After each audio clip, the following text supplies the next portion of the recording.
This show is produced by the Hartman Media Company. For more information and links to all our great podcasts, visit hartmanmedia.com.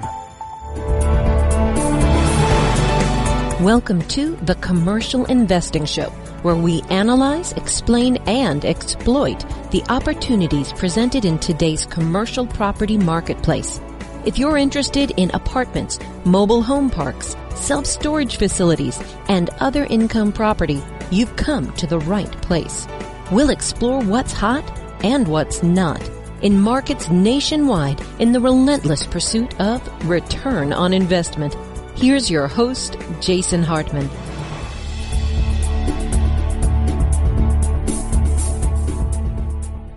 It is my pleasure to welcome Saifedean Ammous. He is the author of a fantastic book that I just finished and really enjoyed. It was one of the best economic books I have read, and it is entitled The Bitcoin Standard. And he's got a new book coming out with a fascinating thesis as well about fiat money and really what it does to our culture and to our thinking and how it maybe impacts morality. I'll let him tell you about it, but it's a fascinating thesis.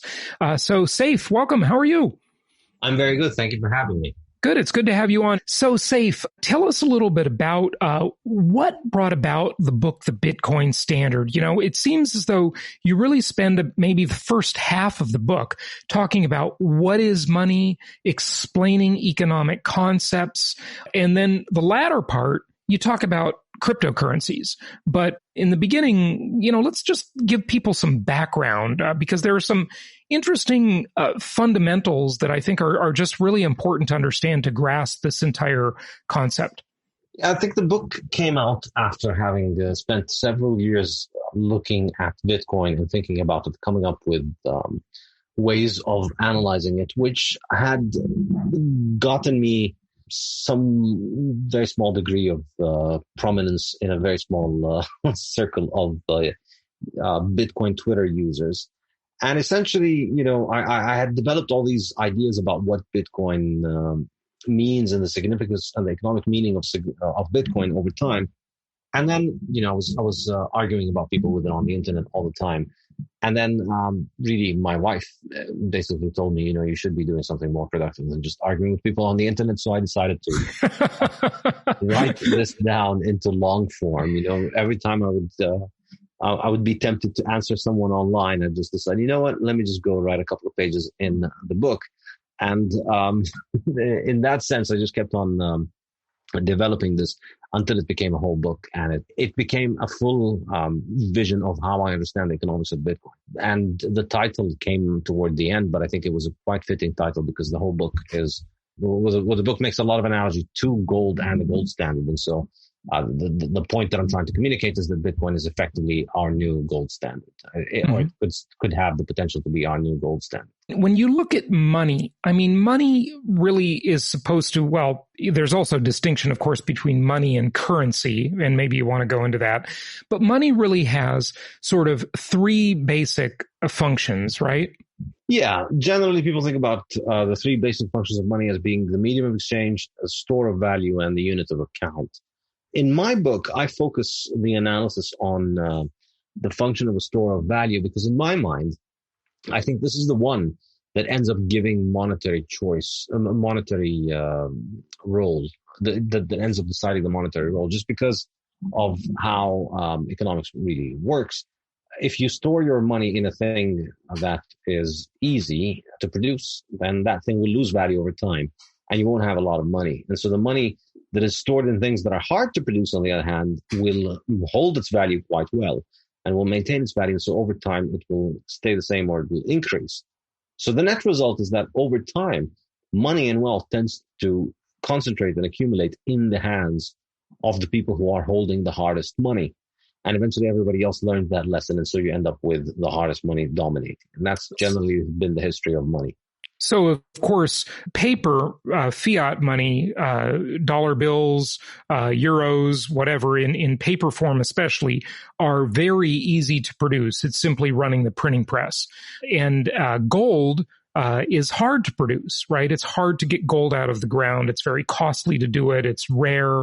And then, of course, Bitcoin is mathematically rare, right? Absolutely. Yeah. I think the most interesting monetary property of Bitcoin that I discuss in my book is that it is the first thing that we've ever invented that's a liquid asset, but also strictly scarce. There's no way of making more of it. There's no way of making more Bitcoin than what the Bitcoin code stipulates. And that's why over the last 12 years, Bitcoin has grown exactly according to the schedule of the supply as it was laid out before. There's not been any single person anywhere who's managed to find a way of making more Bitcoin than what the schedule has. And I think that's absolutely unique because it's the one supply, it's the one good whose supply is completely irresponsive to demand. No matter what happens with demand, the supply of Bitcoin will not respond. It'll just always produce the pre-programmed amount that it needs to be producing.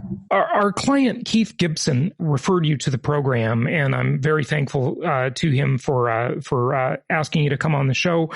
And he had a question. He said, could you explain how Bitcoin acts as a base layer money similar to the central bank's settlement layer, and how that ties into the criticisms of Bitcoin's low transaction per second compared to, say, MasterCard or Visa. So, or PayPal. So you talk in the book, and I remember this, about how Bitcoin is actually inefficient. People like to talk about how the blockchain is efficient, but, it's really not very efficient, right? But it's that's one of the things that makes it very secure, I think. Maybe I'm not saying it's that reliable, correctly. not efficient. Yeah. Good. Tell us more about that and this base layer question that Keith has. Yeah, I think before my book was published, there was the predominant view on Bitcoin was that Bitcoin was some kind of new PayPal, new Visa, new MasterCard, new Western Union. It was going to disrupt banks. It was an alternative to banks. You can be your own bank. You can have your bank in your own pocket. And this was, this was generally how people viewed Bitcoin. And based on this, people thought that, the main criticism of Bitcoin and the main limitation of Bitcoin was that, well, Bitcoin can only do so many transactions, but, Visa does 5,000 times as many transactions as Bitcoin's maximum capacity. So Bitcoin has no chance of competing with Visa. And my book made the case that Bitcoin does not compete with Visa. Bitcoin and Visa are like petrol and cars. They're not competitive. They're goods. They need each other to function. You can't have cars without petrol. And so my point is that Bitcoin is not a payment network. It's not comparable to PayPal or Visa. Bitcoin is more comparable to central bank settlement layers. Bitcoin is more similar to the national central banks and the national currencies that Visa, MasterCard, PayPal use to settle their transactions with others, with other financial institutions or with their clients. So would those be the SDRs, the special drawing rights? Well, mainly it's national currencies is what Bitcoin replaces. So the subtitle of my book is that the Bitcoin standard is the decentralized alternative to central banking. And that's the point is that it is, Bitcoin does not compete with banks and it does not compete with payment processors. Bitcoin will need banks and payment processors built on top of it. Bitcoin competes with the settlement layer behind banks and payment processors.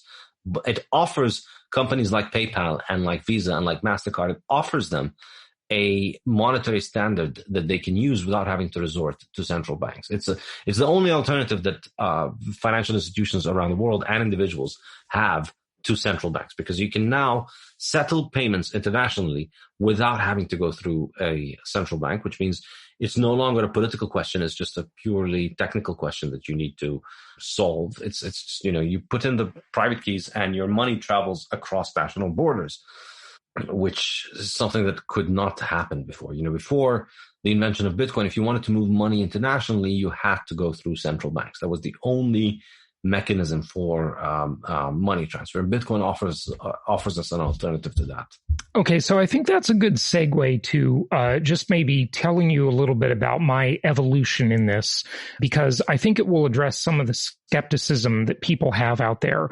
I started hosting a show called the CryptoCast several years ago and expressed some of this skepticism very openly. So I learned about Bitcoin when it was $74, and of course have many regrets now. So I'll be the first to say that. And for a long time I just didn't get it, right? I didn't understand it, and some of my skepticism that still remains is this. I believe the two most powerful forces in the world are governments and central banks. They have standing armies. They have their cartels. They just run the world largely. And, their product is currency. That is their widget, right? Just like if, I'm in business and I have a product I sell and, someone else is in business, they have a widget they sell, and they don't like competition, right? So why would they let this exist?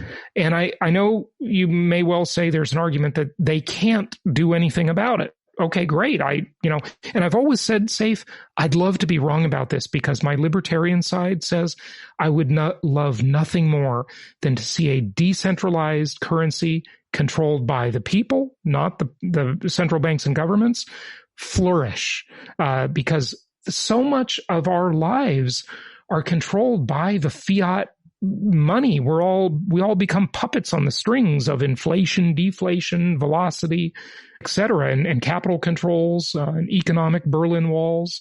So I don't like any of that. But that's kind of my evolution. Now, when I bought into the market when it was about $800. And then I bought a lot more when I saw Michael Saylor and Mass Mutual getting into it and putting hundreds of millions of dollars. And I thought the institutions get into it. The big governments and central banks probably aren't going to screw over the institutions, but they'll screw over the little people, right? That was kind of my thinking. So there's a lot for you to chew on there, but what do you think? I mean, I think that was also my initial impression about Bitcoin. And the reason I was late to Bitcoin is that I spent a lot of years just thinking, I don't want to be holding it when they crack down on it and start throwing people in jail for it. Yeah, maybe they make it illegal, right? Yeah, make it illegal, or it's not something you want to do. A lot of people have gone into jail for doing things that threaten banking monopolies. So it's no joke. You would think that this would be far more seriously persecuted. But by 2013, it became clear that there was something a little bit different about this. They're just not going to go after it very directly. And I think, in my mind, the turning point was when the Silk Road website was shut down and its owner was arrested, or its alleged operator was arrested in 2013, early 2013. In my mind, this was going to be the end of Bitcoin. And in my mind, this was the scenario that I had for why Bitcoin would end. They would find a website like that and shut it down and then say, well, this was enabled by Bitcoin. And so if you hold Bitcoin, you are a criminal. And, then everybody's going to dump their Bitcoin and the price of Bitcoin is going to crash. And that will probably be end of the experiment, because it won't be able to recover because, the damage. It'll have this bad perception that it's used by criminals and terrorists, which, interestingly, and you aptly point this out in the book, that it's actually a terrible thing for criminals and terrorists, because it is not private, contrary to popular belief. It is traceable on the blockchain, right? Yes. So, we should dispel that myth that some still believe, but go ahead. Yeah. It's quite easy to make mistakes that make you easily trackable. It's not very easy to not be tracked. It's not easy to be anonymous on Bitcoin. Bitcoin's not an anonymous network. It's a pseudonymous network. And it's always possible that somebody could, not always possible, but I mean, it is possible that your identity could be identified. So I think what was interesting was that after that website was closed down, number one, Bitcoin did not crash. In fact, Bitcoin recovered and rallied from that. After that, over the next 6 or 7 months, it went up tenfold in price after what should have killed it, in my estimation at that time. And the other thing, which I found extremely interesting, was that there was no direct persecution of Bitcoin. In fact, in 2013 is when Bitcoin started going mainstream, and U.S. companies started offering it as a service. and it became legal. It didn't become legal; it was never illegal, but it became increasingly mainstream. I mean, obviously, nowhere near as mainstream as it is right now. But up until 2012, you could have been forgiven for thinking that Bitcoin was mainly for people to buy drugs online, because that was the thing that most people had heard about when it comes to Bitcoin. But by 2013, that had begun to shift a little bit. And then, obviously, it has shifted much more. But what I think is interesting is that in 2013 and 14 is when this idea started to occur to me that, maybe they're not going to ban it just because this is just a far more advanced form of technology than what we have. And, I'm sure some individual governments will ban it. But I started thinking of it as Bitcoin is like gunpowder. And, when gunpowder came out, gunpowder was massively disruptive to the existing armies. If you had an army that did not have gunpowder and then another army had gunpowder, well, your army is basically no more, because the other army can just take them all out from long range before your army could even take out a single sword. So, when gunpowder came about, governments didn't ban it. Governments sought to get it. And I see something similar developing with Bitcoin, in that once people begin to understand the value proposition of Bitcoin, rather than want to attack it, they start wanting to acquire it. And so one interesting, I think, turning point is that the prosecutor in the Silk Road case, or the investigator in the Silk Road case, they could have taken the path of recommending that, we go after Bitcoin itself. Instead, they ended up becoming Bitcoiners themselves. And they even work in the Bitcoin space right now. And we see this over and over and over again. Once you get a taste of Bitcoin's incredible potential, it's almost like Bitcoin co-opts you to its purposes. Suddenly you have just been bitten by the bug, and now you're just like all the other Bitcoin victims. You're just, thinking about it and thinking about how to serve Bitcoin and how to further Bitcoin, because that's it. You've been bitten.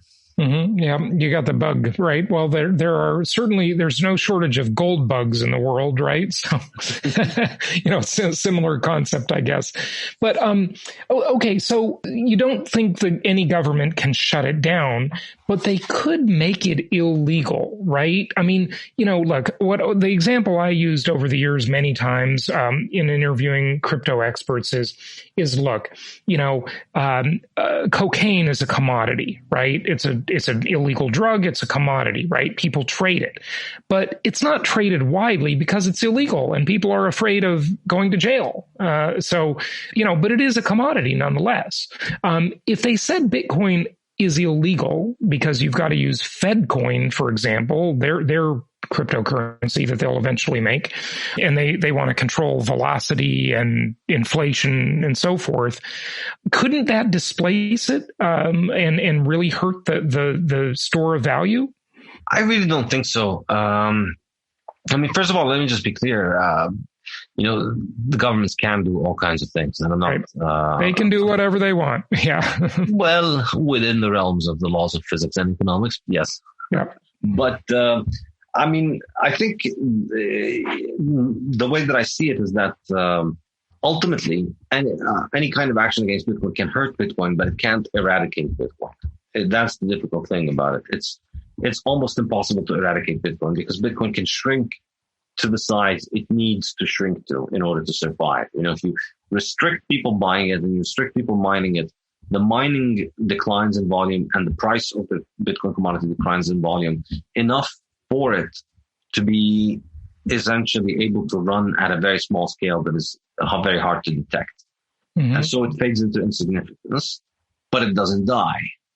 But then the fact that it doesn't die will likely spur the rebirth, in a sense. So we always have this, the fact that it's not easy to eradicate it means that, you don't want to pick a fight with it, because you don't want to undermine your authority and credibility by picking a fight and then losing it. And then also the aspect of preferring to use it. Now, I think you're correct in that central banks can introduce their own digital currencies. And in one of my recent podcasts, I discussed this in the Bitcoin Standard podcast. But I think ultimately these kind of currencies are really an advertisement to Bitcoin more than they are a competition to Bitcoin, because what they do is they really serve to illustrate the Bitcoin value proposition really. Because what they show you is, the national currencies that will be linked to the central bank. The reason they're doing them is that they want to control monetary policy, and the reason they're doing is that so that they can have full surveillance over financial transactions. Right. So you have the two main value propositions of Bitcoin cannot exist in a central bank currency, because that's the whole reason we have a central bank, is because we want to have financial control over financial flows, and because we want to have control over inflation. So if you introduce a central bank digital currency that offers the central bank the ability to survey all transactions and to unilaterally and arbitrarily set monetary policy, discretionary monetary policy, then all that you're doing is just providing a much more efficient way of illustrating the superiority of Bitcoin. You're telling people, you can have your digital currency, which is connected to the central bank and the government, and that is being devalued every year at anywhere between 5 and 20%, depending on your luck. Or you can have Bitcoin, which is being devalued every year at exactly this percentage, which we know exactly before going into the year, and we stick to throughout the year.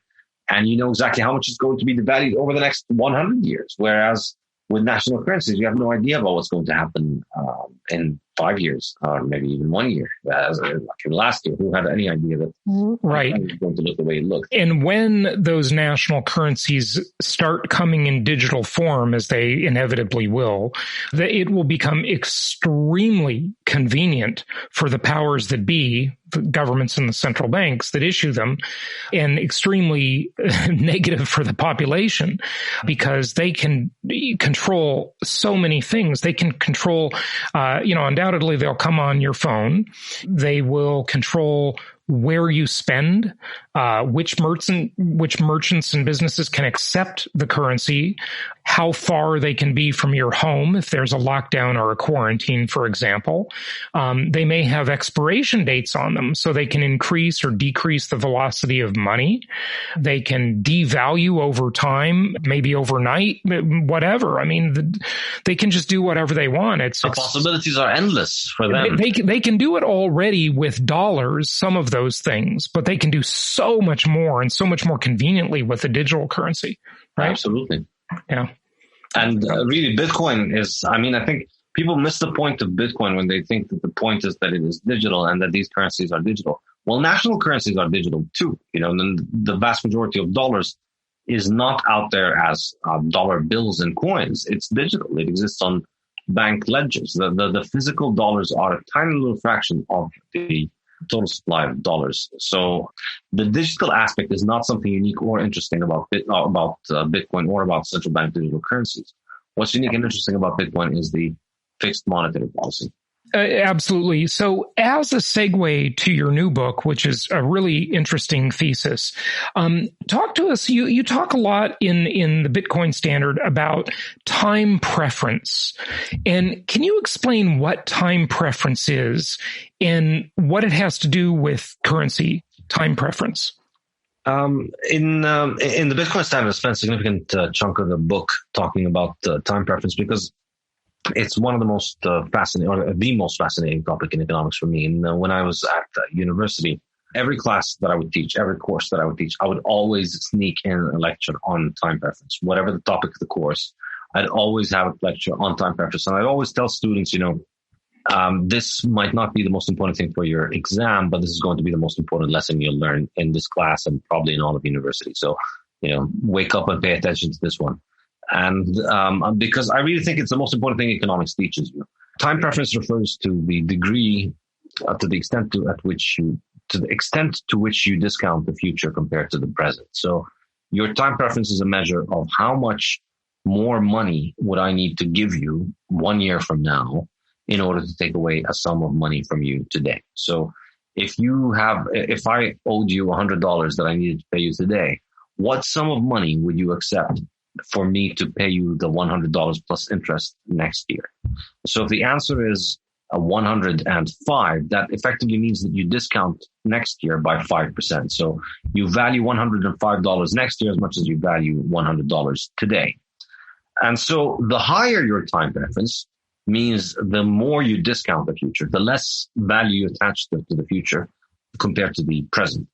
And the lower the time preference means the less you discount the future. So you keep attaching more and more value to the future. So it seems like a very simple concept, but it's actually quite powerful in understanding individual choices and all manner of important questions in economics.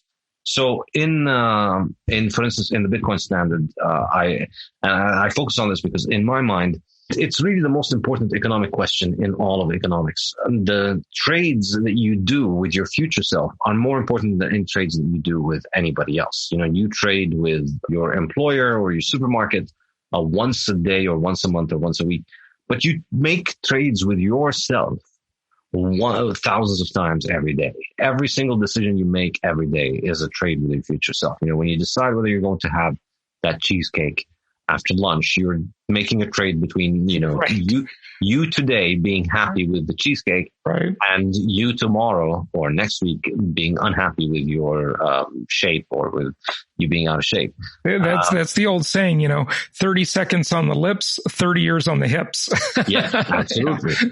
Exactly. So it's a really, really, really powerful analytical tool to start thinking about all manners of decisions, because you see that it applies to everywhere. The example I like to give to university students is how you study for an exam. If you come into a course and you start studying for the material day by day, and then, you're constantly keeping a low time preference and prioritizing the end of the semester throughout the semester. And you get to the end of the semester, you review the material and you get a good grade. Whereas if you have a high time preference, then you discount the end of the semester very highly. So you spend all semester partying around, and then you need to cram in the last couple of days, and it doesn't work. And it applies on all manners of things in our personal life. And in my mind, the reason I bring this up is because I believe that money is instrumental in determining time preference. And I discuss this in depth in the Bitcoin standard, as well as in my next book, the Fiat Standard, and in the economics textbook, which I'm writing right now, which is Principles of Economics. The way that I see it is, if money is hard, then you expect people to effectively, or let's begin even a step earlier, the reason that people hold money in the first place, the reason people use money as a technology is because it protects us from uncertainty. If there was no uncertainty about the future, you would not need any form of money, because you could just simply make it so that all of your earnings come at the same time that you need to get your expenditures, and you don't need to hold any money. So, your paycheck comes in, and it pays off your bills at exactly the right time. Oh, well, you wouldn't need of the three components, you wouldn't need the store of wealth component of money, right? Yes, because if there was no uncertainty, then you could just store your wealth in capital. You could just own stocks and companies and businesses instead of actually owning cash. And instead of owning cash. Yeah. But the reason you want to own cash is because the future is uncertain. You don't know what's in the future. And so money is our way of hedging against the uncertainty. It's our way of providing for the future. The harder the money, the more we are able to provide for the future, and the less uncertainty we have about the future. So if we're able to provide more for the future, and if we have less certainty about the future, well, then we have less reason to discount the future. So our discounting of the future declines, and so our time preference drops. So we now have a lower time preference, basically. This is how I think money affects time preference. Okay. So what does that do to us before I ask what it does to us as people, I want to ask you, is there a distinction between time preference and the time value of money that we've all heard of, which is just inflation, right? Is there a difference between those two? I mean, they're kind of related, but yeah, they're distinct concepts. And that, I guess the time value of money is how much you're discounting money over time, which is determined by time preference. Yeah. Yeah. Okay. So what does time preference do? It really messes with our heads, doesn't it, Saif? It really sort of causes bad decisions, and it has huge knock-on implications for culture and society, doesn't it? Tell us about that. Which, by the way, I believe is the subject of your new book. So feel free to talk about that. Yes, but first I'm sorry, I have to interrupt this for a minute. You're going to laugh, but my wife just sold the chair on which I'm sitting. So and the people are outside of there with Bitcoin, so I have to hand it. That is so funny. Okay. This is like an economics lesson right here. I love it. Yeah, that's and you don't understand the running joke about people selling chairs to buy Bitcoin that's going on Bitcoin Twitter. Tell Mark about this. He's going to crack up. I love it. This is great. Got a replacement. Okay. That is fantastic. Okay. So going back on now. Well, I think, the impact of time preference, I think money shapes it, but many other factors shape it. And time preference, really, the lowering of time preference is the process of civilization. As we become more civilized, as we become more human, more cultured, we become more future oriented. We start providing more for the future. We start accumulating more capital, and we start discounting the future more. We start becoming more future oriented, become more civilized, more peaceful.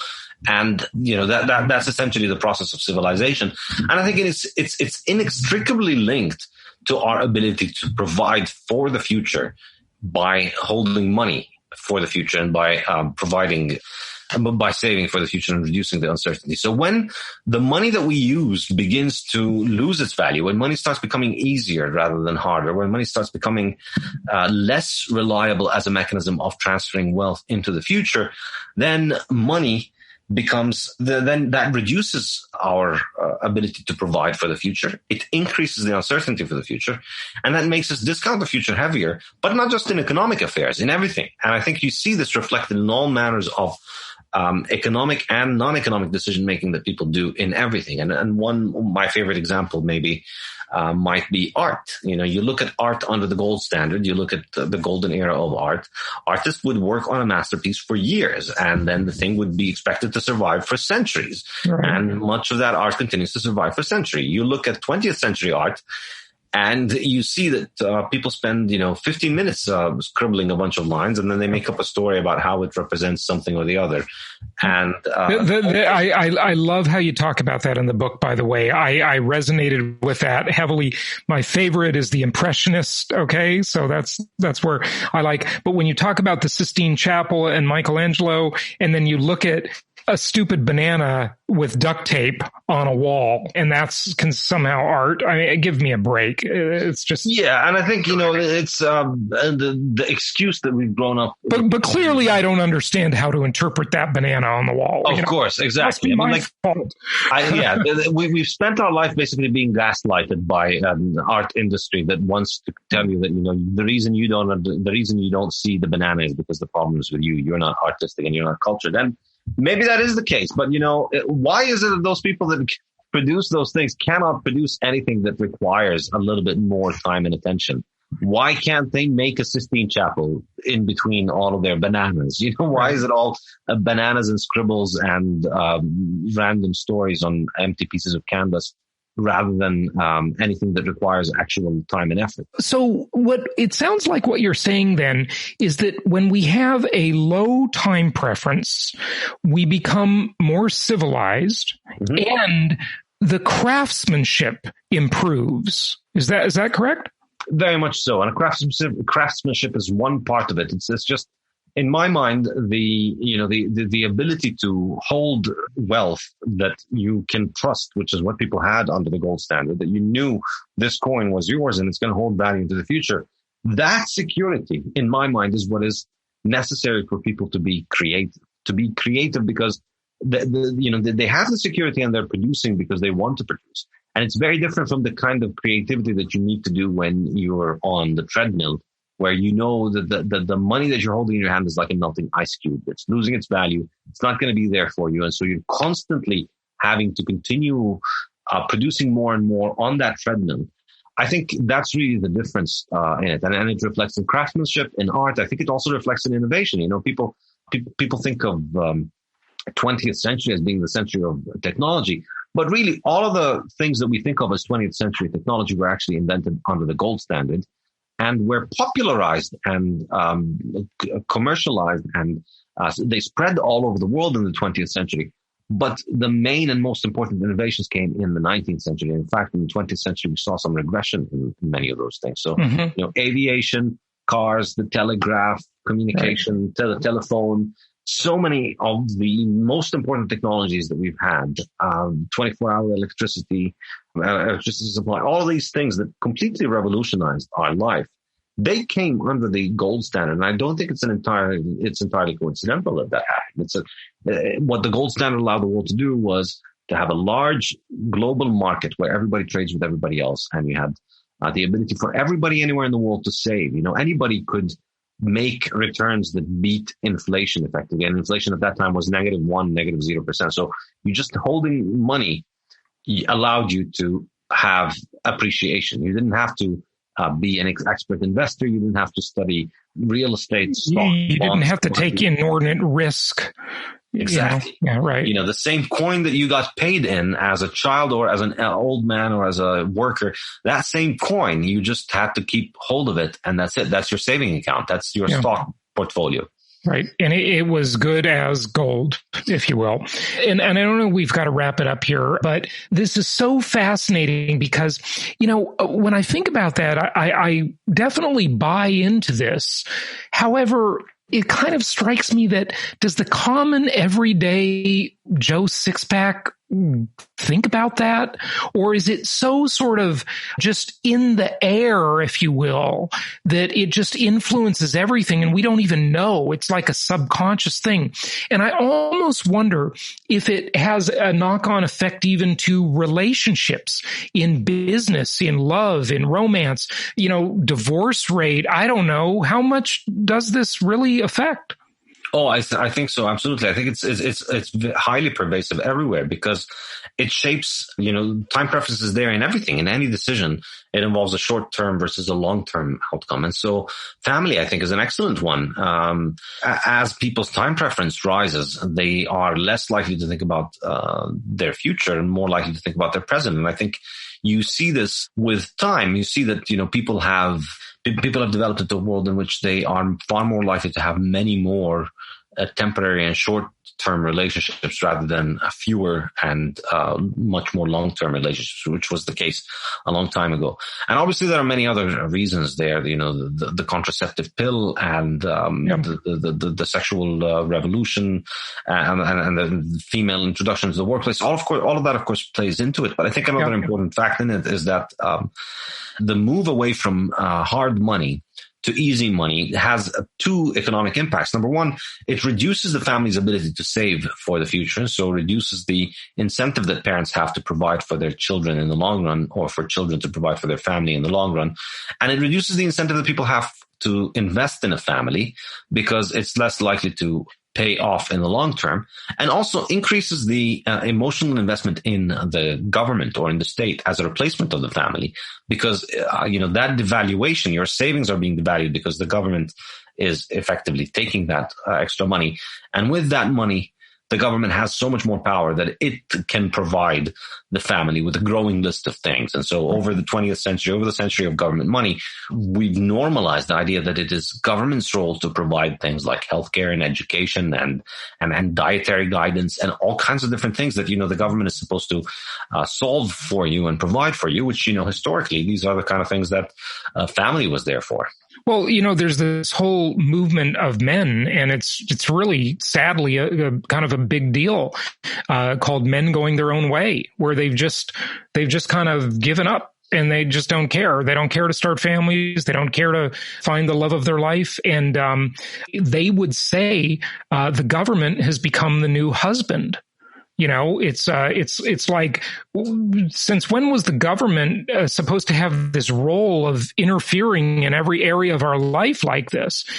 People view relationships and culture in a much more disposable manner when they have a short time preference. Yes. Just want to make sure I've got this right. High time preference. Versus if they have a long time preference, or they consider their reputation to be more important, and those relationships. I don't want to burn bridges. That person might be useful to me in some way in the future. I'm going to act in a more proper way because I'm going to value the future more. Whereas, everybody just kind of becomes a hedonist and values the now if they have a short time preference. And it almost at first to me, but I'm really starting to see the connection, seemed like a bit of a leap to say, well, that's because of the currency, right? I can see your point. Yeah, I mean, a lot of people have the inclination to just laugh initially, but it's no. When you think about it, it really matters. Go a ahead. lot of people prefer to laugh than to think. Yeah, well, sure, because it's instant gratification. That's true, actually. Absolutely. Thinking is hard work. Yeah, exactly. And in particular, thinking in particular that it needs to involve several chains of reasoning. When all right, well, this happens and then that happens. So what if we take that as a thing, and then what is the implication of that? Right. That kind of reasoning is very hard for most people who prefer to just get to laugh at the things that their TV tells them to laugh at. Sadly true. And, we see on social media today, it's very apparent that we have at least a couple of generations of people that lack critical thinking skills. So, and thinking is hard work. It's not instant gratification. So absolutely. I would agree. Saif, thank you for spending so much time for us. Wrap it up with any closing thought you have. Give out your website. Tell people where they can find out about your new book, whatever you like. Yeah, you can go to my website, Saifedean.com, or my Twitter as @Saifedean, and that's spelled Saifedean. And on Saifedean.com, you can subscribe to receive weekly chapters of my forthcoming 2 books, The Principles of Economics and Fiat Standard. You will get a new chapter every week, alternating between the 2 books. And the 2 books should be published in 2021 this year. So you'll be getting a sneak preview of the chapters as they are being finalized if you sign up. And you'll also have access to my 4 online courses in Austrian economics. Excellent. Good stuff. Saif, thank you so much for joining us. Thank you so much for having me, Jason. Have a good day.